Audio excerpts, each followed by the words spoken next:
Are you working on your author career but struggling to get that first book published? Does the goal of being an author seem too lofty? Or thoughts of having multiple books and making a full-time living are as fantastical as living in Cinderella's castle? Welcome to Discovered Wordsmiths, a podcast where aspiring authors can be heard. Join Stephen Schneider as he finds and talks to authors you may not know, but authors that have gotten their foot on the author career path. Hear what they've done to get there and where they want to go now. Settle back. It's time for a bit of inspiration and advice. Come listen to today's Discovered Wordsmith. Today I'm talking to E. Ozols about her book, Hope the Little Fox. E has been working on her writing career for several years. She has gone through several writings, and this book is the first one she's published. And she talks about the things she's learned along the way and the mistakes she's made but learned from. So come listen to this interesting discussion and learn some things and find out how she's done it and gotten to where she's at. All right. Well, welcome, E. It's great to talk to you. I appreciate you taking some time on this. So let's get a little bit about who you are outside of the writing. What do you like to do? What's your life like? As much as you care to share. Sure. So I'm E. Ozols, and I'm from Northern Virginia, just outside Washington, D.C. Born and raised here, lived here most of my life, except for when I left for school a couple times.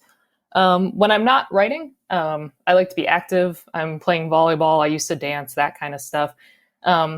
But the other thing is I'm always doing something, some sort of project. I need to have a thing to work on. So writing is sometimes that thing. I need to have a creative outlet, and I like to overanalyze and organize things. So sometimes that's organizing events. Like I've organized big song and dance festivals. Any excuse I can have to work in Photoshop, computer graphics stuff, I'll jump on that. So I even design and sell my own t-shirts, that I can put my designs on. Yep. There you go. Do you have that on your website as part of your author? I don't. I've kept those two things separate so far. I'm not really sure why, but if you want to go look for them, I can tell you. It's Helga without the H is the name of, and you can find me on Etsy. That's my Etsy store. All right. Well, there we go. There you go. Right, sorry. Go ahead. Oh, I was going to say the other thing is if I don't have I can only kind of do one project at a time. And if I don't have one, I get antsy. So if there's nothing else going on, I'll design my own scavenger hunts or write my own murder mystery, that kind of stuff. I always need to have something like that. So that's pretty much what I'm doing. So you must be the parent that all the kids like to have helping with the parties at school. I don't have any kids, but I can tell you that my mom was that person for me. If I had a school project, I always had the coolest school project because my mom would do it for me and it was always amazing. Parts would light up, that kind of stuff. So with all of this, because I think it's great that you have all these projects you like to jump on. My wife accuses me of jumping around sometimes, and it's like, what are you doing now? Yep. So why did you get into writing? Why did you want to make that a part of everything that you do? That goes way back. I remember in first grade, I won a author of the month at my elementary school. So the aptitude and the interest has just always been there, and it's stayed there. All through school. Even if I sucked at everything else we were doing and all the other really smart kids around me were doing great, I would always still have the best essay. The writing was always the thing that just kind of stuck for me, to the point that I actually went to film school hoping to be a screenwriter, which I dropped out of because I didn't think I really needed a degree for screenwriting. So I went to film tech school, and turns out I really am terrible at film tech. So I dropped out of that. So that's just kind of always been there. Well, that's the film writing. That's something that a lot of writers are really into now, wanting to get their books. Well, let's talk about your books. We'll come back to the screenwriting. So tell me about what you have written, what you have out there. So I have two books out technically. My first book was just for fun. I wrote it as part of National Novel Writing Month, if you've heard of this. Yeah, every November. There you go. Every November. I was scared of writing novels because I work very slowly and meticulously, and I want to get my words correct. And so anytime I would try to start a novel, I would only get a few pages in and I'd give up. So a friend encouraged me to try National Novel Writing Month, where it's all about quantity over quality, right? And you just kind of write for the sake of writing, and you don't stop to edit, you don't stop to think about how good it is, and you just go. So I decided to write for this the cheesiest book I could think of because I wouldn't worry. And I tried to write this historic romance novel about a girl in like colonial Williamsburg, and it was going to be over the top so that I wouldn't be scared about the quality of it. And it ended up actually being really good, to my pleasant surprise. So then the next step for me was eventually to try publishing that. So that came out like 5 years ago, but that one was just for fun. That was just, just to say I did it and to learn from it. And I did it, and I learned a lot in the process. And so I said, let's try this again. So what I'm promoting right now is my second book, which is a lot more polished and professional, and learn from the mistakes of the first book. So this book is called, this book is called Hope the Little Fox. It's about a little girl. She's in kind of a fictional medieval type setting. And she secretly learns how to fight, because girls aren't supposed to fight in her society. That's a boy thing. Sounds familiar almost. Yeah. Well, that's an interesting thing. When I started, it felt like a unique idea to me. Because when I was growing up, the cool fighting heroes were all like Robin Hood was always a guy, like that kind of stuff. I mean, we had She-Ra, but right. That's kind of it. And so when I started, I felt like I was filling a void. But I started years ago, and in that time, at least pop culture has been filled with these characters. So I actually almost gave up multiple times because I said, well, there's no purpose for this book anymore, because we have these characters. We have Arya Stark and the little girl in Kick-Ass, and we have Hannah, right. And all these guys are out there. So my book kind of morphed, and it became a little bit more than just girl learns how to fight. It starts there. It starts very simple characters, and they all end up developing over the time. So what it's really about is a girl who learns about the world around her, and learns about its complexities, and learns about how her little piece of it, this one challenge of hers, learn to fight, how it can have major consequences for everyone around her. Wow. So do you feel that because it took you a while to do it, and you kind of changed the thinking of it, do you feel the book improved and got better just because of that you were growing with it? Or do you kind of wish it had stayed closer to what you originally wanted? Oh, no, I absolutely think it's the former. The original book would have been, it would have been fine. It would have been cute.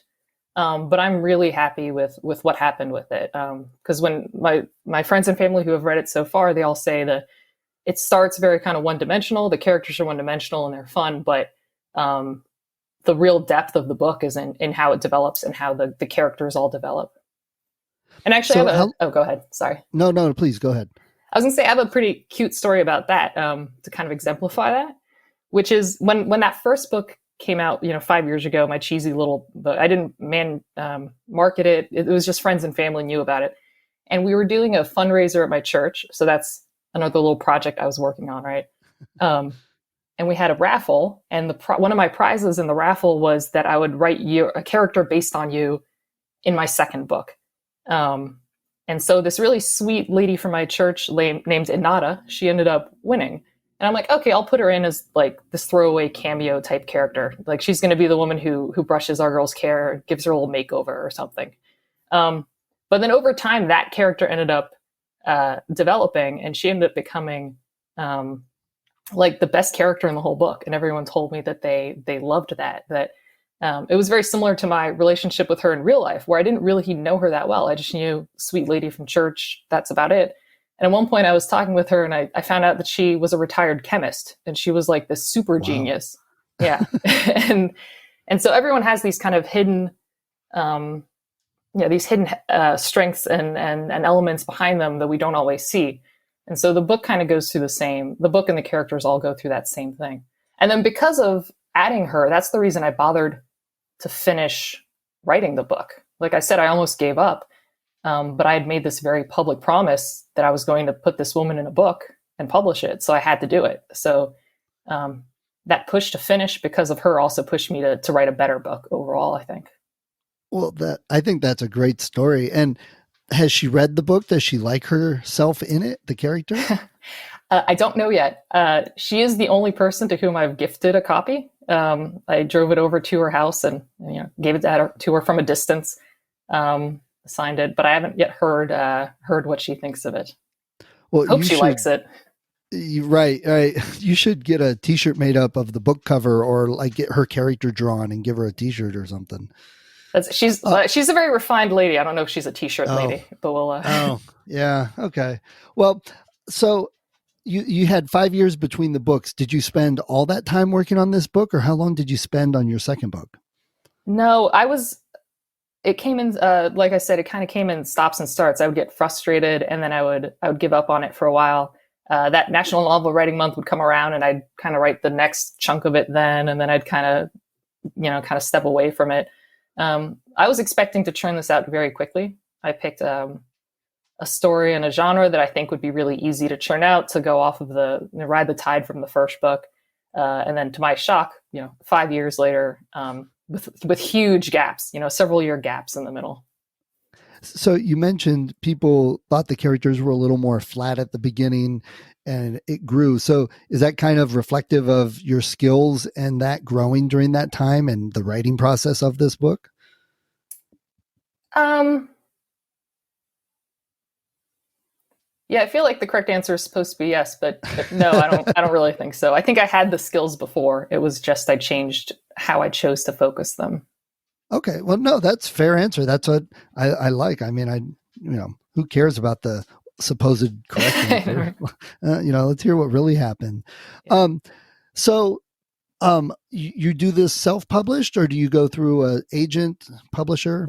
I went self-published. I just did it through a Kindle Direct Publishing, KDP. Okay. Are you feeling like it's been successful so far? Are you getting good feedback, good sales? No, I'm very early in the process, and I have no idea what I'm doing with the marketing here. So sales have been okay to friends and family so far, and I'm still early stages of trying to figure out how to market it to others. So okay, just anything you want to share with that. What are your thoughts? What are you trying to do? Because it is more targeted toward a younger audience, if I'm correct. So what are you doing along those lines? So it's not really targeted towards a younger audience, although that might be a problem. Apologize, I'm wrong. No, but if it's, I think it's definitely coming across that way. So I have to figure out a way to change that, I think. I know I saw the book on Readsy, and I loved the cover. I'm definitely a sucker for a great drawn illustrated cover, which it had. It is an amazing cover, and I'll interrupt to give a huge shout out to the artist, Maria Amaya, who I found on Fiverr.com. And you should all hire her because she was phenomenal to work with. I will look her up and put a link in the show notes then. We'll make sure and help her out. So that's, what you said, it's not really for younger audience, but the cover reflects that a bit. Maybe that's hurting some of the sales in that. What are you working on trying to do? Whatever you want to share. You don't have to give away secrets, but what are you thinking you want to try and do to improve this or change, or what's your thoughts on the direction you want to go with that to get the book out there more? Because it sounds like a lot of people do like it that have read it so far. Yeah, I think that's right. And of the friends and family who have read it, I don't know if they're necessarily people who would have picked this book up if they've, I don't think I would have picked it up myself. I'm not a fantasy reader. So I think my biggest roadblock I'm running into is trying to figure out, who to target and all that. So the biggest thing I've been learning about with this book that I didn't try with the first book is just how marketing works for indie authors. This is a brand new world to me. And I started by just throwing things at the wall, seeing what would stick. And also just trying to figure out where to spend your money. Because like you said, and like your previous guests have said, we're not living in castles, we don't, how much are we doing this for fun? How much are we willing to invest in our own hobbies and passions, and where should the investments go? So to me, a challenge has been trying to figure out how to manage all that. Who do I pay to do which thing professionally? So I invested in the professional cover, and it looks different than I think a lot of kind of mainstream covers. And I was trying to decide if that was worth doing or not. Time will tell, but I personally love my cover, so I'm happy with that. What I eventually ended up doing was paying a marketer for like a 1-hour consultation to kind of help guide me through. Because before, like I said, I had no clue. So she kind of walked me through the whole idea of getting like ARCs, so like advanced reader copy reviews, and trying to, all the stuff I apparently was supposed to do before I published. I'm learning now.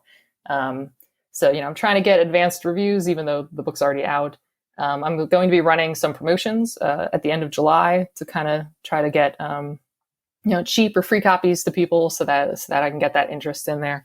And I kind of updated the professionalism of some of my outlets, right? So I have a website now, eozols.com, and I have bios on all the websites where I'm supposed to be.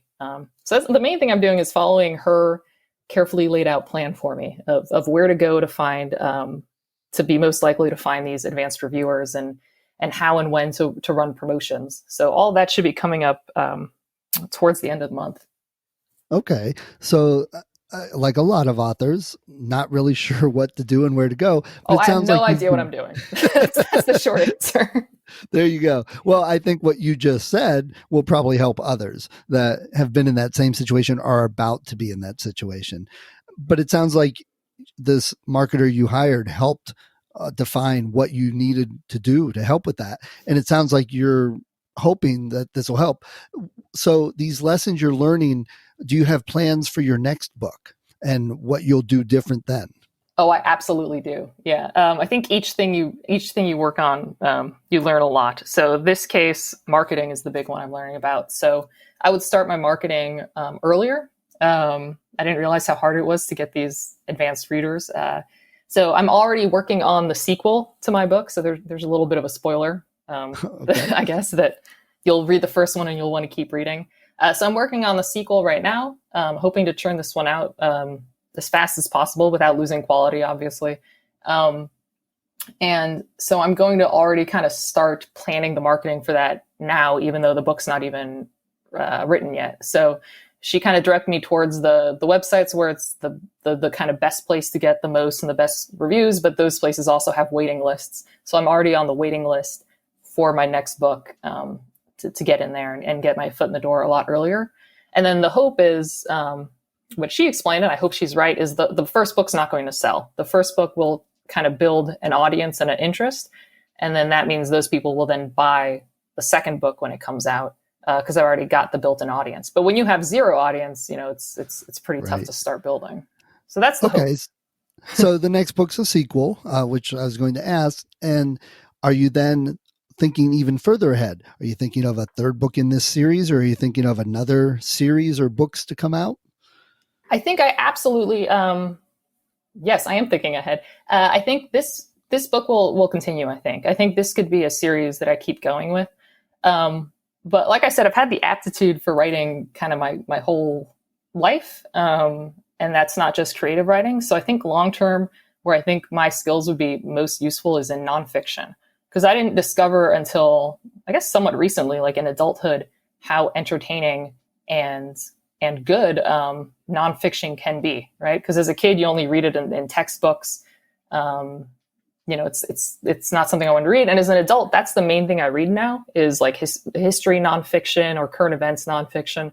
So I have some ideas for some nonfiction down the road. But I wanted to kind of get all my my growing pains out writing fiction where no one gets hurt if you mess up, right? If you get a fact wrong in your nonfiction book, you could disseminate disinformation. You don't want that to happen.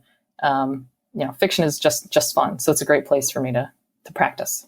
I find that interesting because you're writing fiction to get used to writing, to get used to the industry, the publishing, where to go, how to market, what you need to do. So that way it's kind of your test bed. So when you write your nonfiction, it will come out better. It'll come across better. It'll be marketed better. I find that interesting because I did the opposite. I had some nonfiction, small books I wrote, and I put those out to learn the industry, learn publishing. And so that when my fiction was being worked on, it would be stronger for it. So it's interesting where our differences lie, but using the same technique and idea. But yeah, we'll have to compare notes and see how it goes for both of us. That would be great. So a little technical, what type of software do you use? What do you use to write? So right now I'm just using Word, but this has been a problem. So I over time, like I said, it took several years. I wrote in stops and starts, so I used different software at different stages, which I would not recommend doing. I ended up kind of copy pasting everything back together at the end, and I didn't realize how differently different software like treats stuff. So apparently, and I don't even remember what came from what. Right, some of it I just wrote in like Google Docs. So in some places I guess it gives you like curly apostrophes, and some places straight apostrophes, and those all had to be fixed by hand. Yeah, and they did the indentations differently in different, I don't know.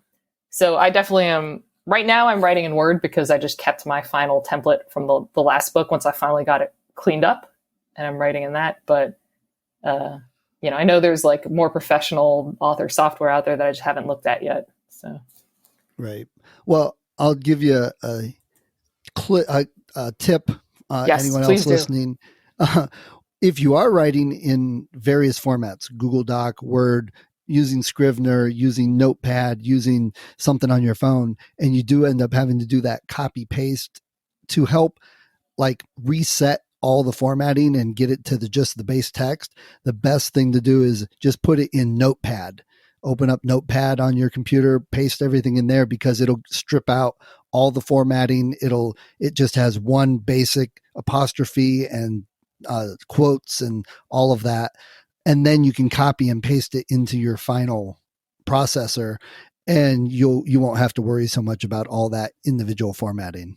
Oh, that is such an obvious idea that I wish I had thought of 4 months ago. And that's not coming from my author background. That's coming from my computer tech background, things I've had to do with clients and people before. Yeah. So there we go. A hidden tip for everybody out there. They have to listen to the whole interview.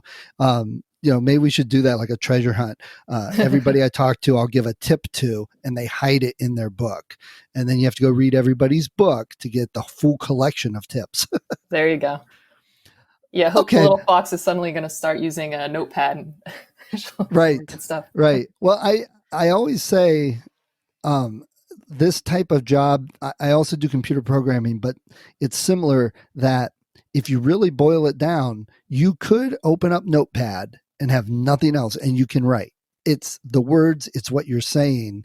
All the other stuff is just helpful and has reasons to be used in certain ways to make your life easier. But when you really get down to it, pull out a legal pad with a pencil and you could still write. That's one of the great things about doing this, I think. Yeah. So, other than the great things you've already said, do you have any other tips for some new authors or somebody that's like right in the same vein where you were, trying to get a book out, a second book, getting it written? Any last words? Oh yeah, I absolutely do. The first one is it's quick and easy, but it's back up your work. Okay. I had an entire manuscript almost finished. I had one chapter left, and I lost it because for some reason, I even work in tech, so I should know this. I only had it saved on like my hard drive, and my computer crashed, and I had to send it out. Anyway, the point is I didn't realize I was doing it at the time, but I threw away my only copy. So definitely back up all over the place. 100 copies if you have to. Yes. Yeah. Use cloud if you can. Absolutely. That's what I'm doing now. Much more helpful.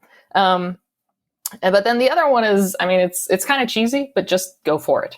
That's kind of it. Cause you don't worry too much when you're getting started, about quality, how's it going to work? Just go, just write, and know that whatever you start with, you're going to be learning from, and there will be mistakes and lessons along the way. Just now I learned about how I should have been formatting this whole time. But you never really know unless you just try. So just kind of start and, be ready for some hiccups. But I think if I had a random, I can't remember which part of this I said, but if I hadn't had a coworker who kind of went, hey, do you want to try National Novel Writing Month? And pushed me to do that little step. I don't think I would have finished a novel, and now I have two. So. And that right there, I know a lot, there's debate. People are like, oh, I'd never do National Novel Writing Month. Yeah, I know it's Others, cheesy. but that's something I've told people is there are so many things out there. It's because everybody's different. You can find the one or two things that work for you, that help you. Because I've heard a lot of people say, oh, I wanted to write. So I finally said, oh, I can devote a month to writing, and boom, they get a book done. They're like, oh my gosh, this is better than I thought. And suddenly they're writing another one and they're out there. So if it's not for you, great. That's not a problem. There's other things that might be for you. Some people like to get on the online services where it's a group of people analyzing and reading and giving feedback. That's great for some people, not for others. I know a lot of people go to local groups that do the same thing, read, and that's good for some, not a. My point is just try it. Just use the things that work for you. And, if that helped you, great, wonderful. And I think National Novel Writing Month it's so interesting because who would have ever thought that would come about? But I think the people that have discovered it are finding that it's a fun activity. And like you said, always doing something, always having a project. Okay, November is my National Novel Writing Month. That's my project right before Christmas. So Yep. I think people should at least try it. My problem is work and family and trying to get at least 1,600 words on average a day. It's great for a day or two, and then something happens and I fall behind. And by Thanksgiving, I'm like, oh yeah, I should have been writing something. Yeah. So, yeah. all Well, right. no, I think you're exactly right, though, that like each person, it's not for everyone, but each person has their own roadblocks. So whatever your own challenge is, you need to find a way to face, whatever that fear is or whatever that challenge is. And for me, it was just getting the words out. So for me, it was the exact right tool, but I know it's not, that's not the challenge for other people. It's not the right tool for others. I also like graphs. Like I said, I like overanalyzing. So watching my little status bar go up is fun for me. Motivational. And I think what you said is very true. And I think people get hung up on, oh, I've got to be writing today. Oh, I've got to get this many words in. That's not necessarily the right thing for everybody. You had 5 years between your books and you still got it done and you still got it out and you got better and improved and you're still working on it. Not everybody knows the marketing and how to make an ad or anything like that when they start. We're not born with that knowledge, but you're working on it. You're learning what you need to do what you want to do. And I think people sometimes get too anxious and too uptight, and that hurts them more than if they would just maybe explore and look around for some other way of doing it or accomplishing their goal. Oh yeah, absolutely. Yeah. Cause I try to encourage friends to join and they're always like, oh, it's too scary. And I'm like, why? It's honor system. It's just you. And there's no winning or losing. You try it and maybe it works. And if not, but if you get wrapped up in being scared by it, then you'll never get anything done. So right. You gotta Absolutely. face those fears. Yeah, somebody described me as I'm the type of person that likes to jump off the cliff and build my wings on the way down. That's pretty which funny. I thought was a great description of me. So I've embraced it. So I think my husband would say the same thing about me, but probably not as a compliment. He'd be like, where are your wings? Oh, shoot, I forgot my wings. Not a compliment just because he's with you every day. I can understand that. My wife kind of rolls her eyes when I say it also, but yeah. All right. Well, E, I do appreciate you taking the time today. It's great talking to you. I'm excited to check out your book more. And I like to possibly talk to people in the future. So maybe in 6 months to a year, we can chat again and find out what you're doing at that point, how your next book is coming and all of that. Yeah. Well, presumably I'll be in the castle that I bought with the millions that I earned off of my best-selling book. So, right. Well, I'll go watch the movie then. Okay, great. So, that'd be wonderful. All right, E, I appreciate it. Thank you. All right, and have a really great 4th of July weekend. Thank you very much. Same to you. Thank you for listening to Discovered Wordsmiths. Come back next week and listen to another author discuss the road they've traveled, and maybe, sometime in the near future, it might be you.